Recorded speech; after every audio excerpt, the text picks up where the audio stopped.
अब हमारे साथ येस्टरडे हम कोशिश करते कनेक्ट करने की और अनफॉर्चुनेटली कनेक्ट नहीं कर पाए, लेकिन आज मुझे बहुत खुशी है कि we have with us one of the foremost icons of Pakistan, जिनको उनकी वाबस्तगी पहले तो मौसीकी की वजह से थी.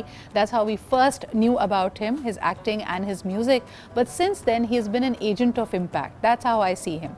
ही has never shied away from adventure, from doing new things and bringing innovative ideas to Pakistan. चाहे वो टेक्नोलॉजी की बात हो, स्पोर्ट्स की बात हो, doing something which is out of his comfort zone is what he's known for, and that brings in a lot of amazing things to Pakistan. हमारे साथ मौजूद हैं फ़ख्र आलम. अस्सलाम वालेकुम फ़ख्र, and Ramzan Mubarak to you.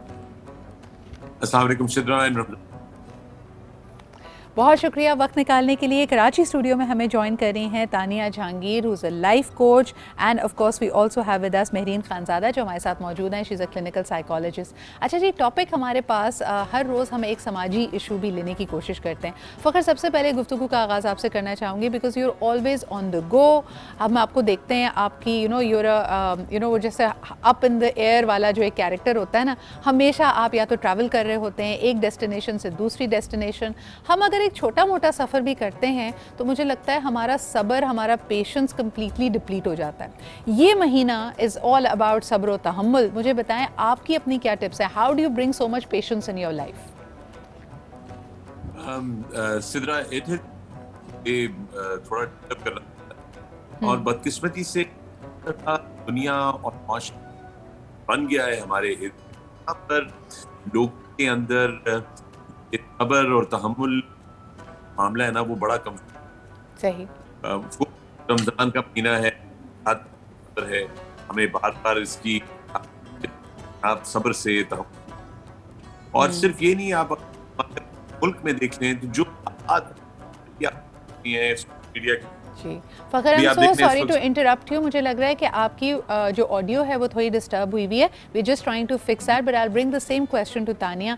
Tania, everyday life, गर्मी का मौसम, 100 तरह की मुश्किलें, multitasking, so our brain is kind of all over.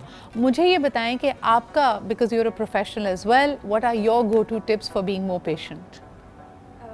Go to patient वाली चीज़ वही, when you are in this situation तो आपके बिल्कुल एक डिफरेंट सिनेरियो में होते हो, and when you are criticising someone over it तो वो एक बिल्कुल डिफरेंट सिचुएशन होती है. बट आई बिलीव कि अगर हम इंडिविजुअल इन चीज़ों को खुद से मैनेज करना शुरू कर दें तो बहुत सारे मसले हल हो जाते हैं. मैं एक जगह पे पेशेंस दिखा दूंगी बट मैं दूसरी जगह पे जाके उसको कहीं ना कहीं वेंट आउट कर दूंगी, चाहे वो घर हो, चाहे दोस्त हो, या इवन के घर की जो आपके हाउस हेल्प्स होती हैं, हम उन पे पूरा फ्रस्ट्रेशन निकाल देते हैं. This is not what you called patience, कि आपने एक सिनेरियो में दिखा दिया एंड दूसरे में आपने पूरा वो पेशेंस का जो जमा किया हुआ था वो निकाल दिया. सो इट्स बेटर, अगर आप पेशेंस दिखाने का ही मतलब नहीं है कि आप हर चीज़ को पीते जाएं. अगर आपको कोई चीज़ बुरी लगती है उसको देन एंड देयर निपटा दें, उसको वहीं पे एड्रेस कर दें. सो उससे होगा ये कि मामलात बिगड़ने से पहले ही सॉर्ट हो जाएंगे. वो आगे आगे पास ऑन नहीं होते जाएंगे कि वो बच्चों से घर पे, तो घर से हाउस हेल्प पे, तो वो फैलता जाएगा. अच्छा, इट्स बेटर. एब्सोल्युटली. अच्छा, यही बात अगर मैं महरीन आपकी तरफ लेके आऊँ, आम तौर पे कहा जाता था कि हमारे जो पहली जनरेशन थी, हमारी अम्मी को देखें, हमारी नानी को देखें, उनमें ज़्यादा सब्र और तहम्मुल था. और इसको लोग लिंक करते हैं आजकल की ज़िंदगी के गैजेट्स और टेक्नोलॉजी से भी. जब आप 1-1.5 साल के बच्चे को बहुत ही अर्ली एज में उसको सोशल मीडिया का एक्सेस दे देते हैं, उसको मुख्तलिफ़ किस्म का ग्राफिक कॉन्टेंट उसके सामने होता है, एनिमेटेड कॉन्टेंट होता है, इसकी वजह से लोग कह रहे हैं कि अटेंशन डेफिशिएंसी आ रही है उनके अंदर और एक जगह फोकस करना बहुत मुश्किल है, and that is having a direct impact on the patience level. क्या ये थ्योरी सही है महरीन? देखिए, ये एज ए साइकोलॉजिकल पर्सपेक्टिव तो मैं कहूँगी कि मोर और लेस बिल्कुल ठीक है. इसलिए क्योंकि देखिए, बच्चे वाकई आजकल हम अपनी जो डेली रूटीन में देखते हैं कि वालिदैन अपने बच्चों के साथ बिज़ी ना रहने के लिए बच्चों को कोशिश करते हैं कि वो कोई इस तरह का गैजेट हाथ में पकड़ा देते हैं जिसकी वजह से बच्चा जो है वो उनसे इतना इंटरेक्ट नहीं करता, वो अपने काम करते रहते हैं. बच्चा एक बिज़ी हो जाता है कि ठीक है, उसको जो है वो एक मिल जाती है. वाकई ऐसा है कि अगर हम देखें स्टडीज़ के हवाले से भी कि अगर बच्चे को कहा जाए कि बेटा फोकस करें तो थोड़ी थोड़ी देर में शिफ्ट ऑफ अटेंशन जो है वो स्टार्ट हो जाते हैं. तो ये जो शिफ्ट्स हैं, मैं समझती हूँ कि ये इसीलिए है क्योंकि आप देखें गैजेट्स की वजह से, आप देखें एक के बाद एक आप जो है वो बच्चे को देखते हैं कि वो किसी ना किसी एनिमेशन में या किसी भी कार्टून मूवीज़ में वो इस तरह से शिफ्ट कर रहा होता है कि वो एक एडवर्टाइज आ रही है, फिर वो क्लिक कर रहा है. इवन आप गेम्स में अगर आप गौर करें तो गेम्स में बच्चा कितना एब्रप्टली वो उसको ये भी करना है, ये भी करना है, यानी वो पूरा बच्चा मगन हो जाता है। अच्छा, ये multiple तो हम चीज़ों बच्चों में। की बात करें ना, यही इंसान जब बड़ा भी हो रहा है तो उसको अपनी ज़िंदगी में माइलस्टोन्स बहुत जल्दी जल्दी चाहिए। Tania, there is added pressure कि आज अगर मैंने ग्रेजुएट किया है, मुझे फौरी अच्छी नौकरी मिल जाए, फिर नौकरी में भी मुझे बहुत शार्प प्राइस चाहिए, पर्क्स चाहिए, मुझे बोनसेस चाहिए, and there is a certain perfect lifestyle that all of us are chasing. शायद इसकी वजह से भी हमारा पेशेंस कम हो गया। बिल्कुल, जैसे शी जस्ट मेंशन कि गैजेट्स का जितना हमारे बच्चों पे इम्पैक्ट रहा है उतना हम पे भी रहा है। सही। हमें ये है कि थोड़ा सा वन स्टेप अहेड है हम, because we have more accessibility towards social media. So वो हम दो तरह की ज़िंदगी जी रहे हैं, एक हम सोशल मीडिया लाइफ जी रहे हैं और एक हम अपनी रियल लाइफ जी रहे हैं। तो वो उन दोनों लाइफ में जैसे जैसे गैप बढ़ता जाता है ना, तो हम अपना पेशेंस भी लूज़ करना शुरू करते हैं, हमारे अंदर एक रेस्टलेसनेस भी पैदा होती है और फिर वही वजह बनती है आगे इन मसलों की। अच्छा, टाइमलाइन भी है ना, मुझे ऐसा लगता है कि हमें कहीं ना कहीं एक टाइमलाइन दे दी गई है कि हमें इसको फॉलो करना है। बहरहाल जी, हमारी अपनी टाइम मैनेजमेंट के लिए बड़ा अहम होता है। मैं आपको बताती चलूँ, हमारे पास एक बहुत प्यारी आवाज़ में बहुत अच्छी दोस्त जवेरिया सलीम भी मौजूद हैं। अस्सलाम वालेकुम जवेरिया, क्या हाल चाल है आपके? तो भैया, आप में इतना पेशेंस और सब्र और तहम्मुल कैसे आता है? मैंने कभी आपके माथे पे शिकन नहीं देखी, आप इत्मीनान से होती हैं, तो ज़रा अपना जो नुस्खा है वो हमें बताइए।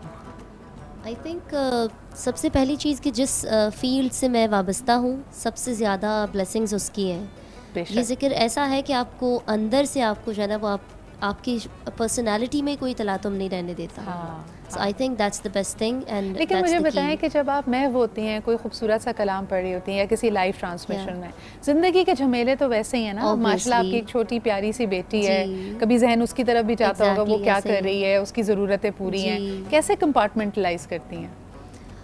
कोशिश करती हूँ जो चीज़ें हमने मैनेज करनी है ना, मैनेजमेंट के साथ चलते हैं ना, तो फिर बहुत सारा हैसल कम हो जाता है लाइफ से।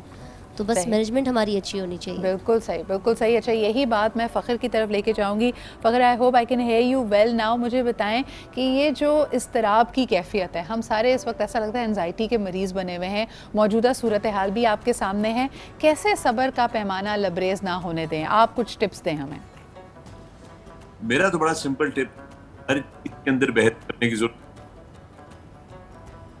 खामोश तबीयत होने इंसान के अंदर, किसी के साथ दरगुजर करने की बिल्ड करें, हौसला करें, और अगर कोई चीज आप और तंग कर रही हो तो आप किसी और तरफ ले। सही, सही। और आप अपनी लाइफ में किस हद तक इसमें कामयाब हो पाते हैं फ़ख्र?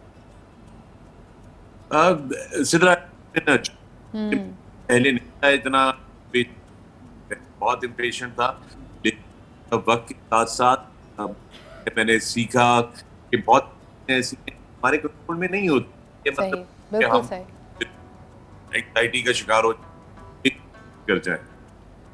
बिल्कुल सही, बिल्कुल सही। और आज तो जी मौजूदा सूरत हाल भी हमारे सामने है, कुछ बड़े फैसलों ने आना है। शुरुआत में मैंने बात की थी, और यकीनन उसके बाद आपने जो ना अपने आप को देखें, कई दफ़ा ज़िंदगी हमारे मुताबिक चलती है, कई दफ़ा ऐसी सिचुएशंस आती हैं जो हमारे लिए नापसंदीदा होती हैं, लेकिन एक ट्रू इंसान के लिए और ख़ास तौर पे एक अच्छे मुसलमान के लिए अहम है कि वो चीज़ों के आगे, हालात के आगे इक्तफ़ा भी करे और इसको एक लार्जर बसीरत के तहत भी देखे। बहुत शुक्रिया, फ़ख्र आलम हमारे साथ मौजूद थे। तानिया, जाते any tip that you would like to give, ख़ास तौर पे वो ख़वातीन जो समझती हैं कि बहुत स्ट्रेच्ड हैं? I am specifically asking for women professionals because उन्होंने घर की जिम्मेदारी भी निभानी है और उनके बाद आपके पास यकीनन रोज़ा भी रखा हुआ है, तो tips for them quickly. Start living in the same moment. जो मोमेंट आप उस टाइम जी रहे हैं ना, बस उसमें जीना शुरू कर दें। हाँ, पीछे क्या हो चुका, आने क्या होने वाला है, उसको अगर हम छोड़ देंगे और उस मोमेंट को जीना शुरू कर देंगे तो ज़िंदगी थोड़ी आसान हो जाएगी। That is so true. That is such an important tip. Marine, anything quickly that you want to add to that? देखिए, हम ये रोज़मर्रा ज़िंदगी में देख रहे हैं कि हर बंदा बहुत शॉर्टकट में लगा हुआ है ना, कि फ़ौरन हर चीज़ वो कर लिया अटैम्प्ट। तो मैं समझती हूँ कि शॉर्टकट लेने से या आप एब्रप्टली किसी भी चीज़ से जो आप वही चीज़ के अगर फौरी तौर पे कर सकते हैं, सिर्फ उसी को लें, क्योंकि वही चीज़ आप जो है वो पूरे तरीके से कर पाएंगे। बिल्कुल सही। I think it is important to prioritise in life. वैसे भी ओपरा विनफ्रे कहती है कि ज़िंदगी में 3 प्रायोरिटी से ज़्यादा नहीं हो सकती। जहाँ आपने चौथी डाली तो फिर उसके बाद आपको प्रॉब्लम्स ज़्यादा आपके लिए आने शुरू हो जाएंगे।